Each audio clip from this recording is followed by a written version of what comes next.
idha tappati, pecha tappati, papakari ubhayatta tappati, papang me katanti tappati, biyo tappati dugating gatto.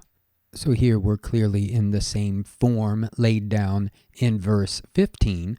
The second line here is a little different. We'll get to that in a minute. We see in blue now, this time in blue, this new word tappati. So it arises 1, 2, 3, 4, 5 times. It means to burn, to be consumed by.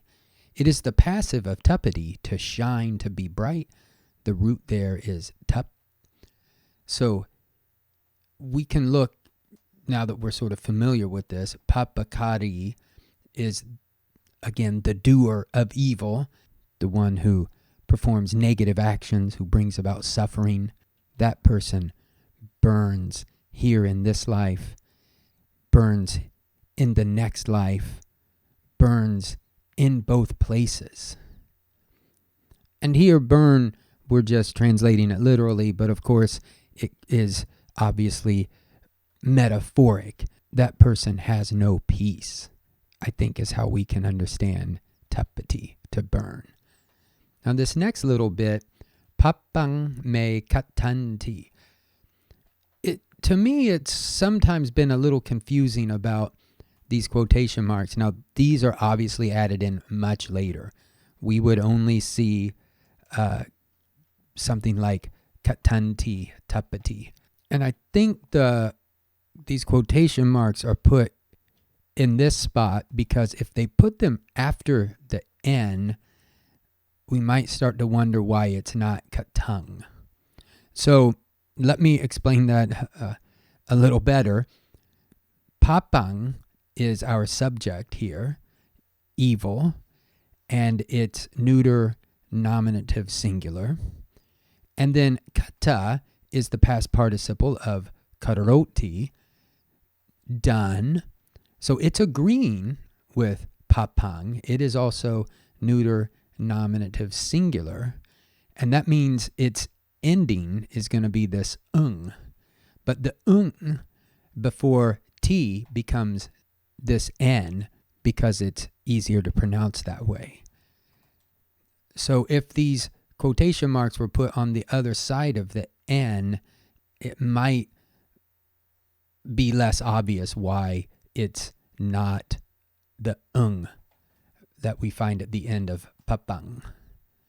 So here, evil is done, or has been done, and then this may, this is the short form of the first person personal pronoun. And here when we have these kinds of passive constructions, we can pretty much assume it's going to be instrumental.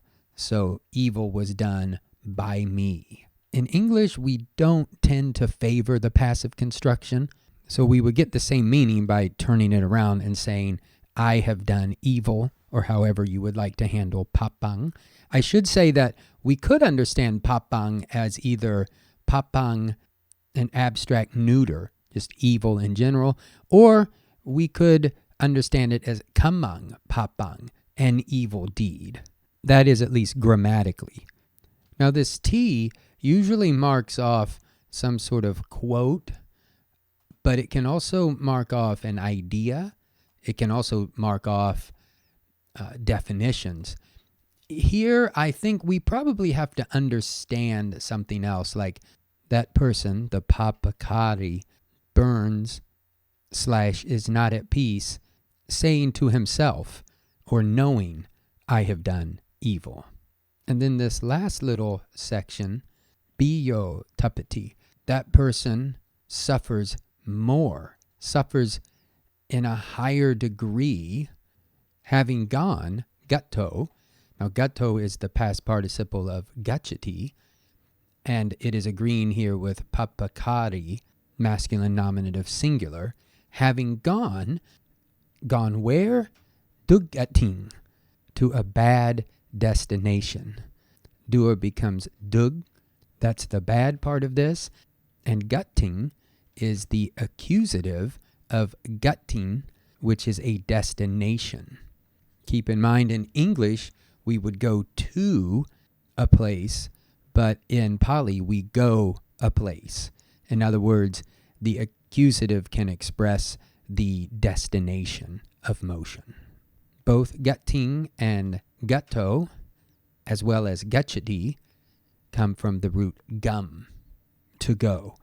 Now, actually, one little note on roots here. When we look up roots, we'll see something like gum means to go. But really, that's not completely correct because it makes it seem as if the root is a verb. The root is not a verb. Remember, the root is neither a verb nor a noun. Just in English, the best way for us to express this is to say to go. But strictly speaking, it is not a verb or a noun. It's this more vague idea of going or to go. And because roots don't really exist, we can't actually express the root the way it should be. When we speak, we use nouns or verbs, broadly speaking, and this would be neither of those.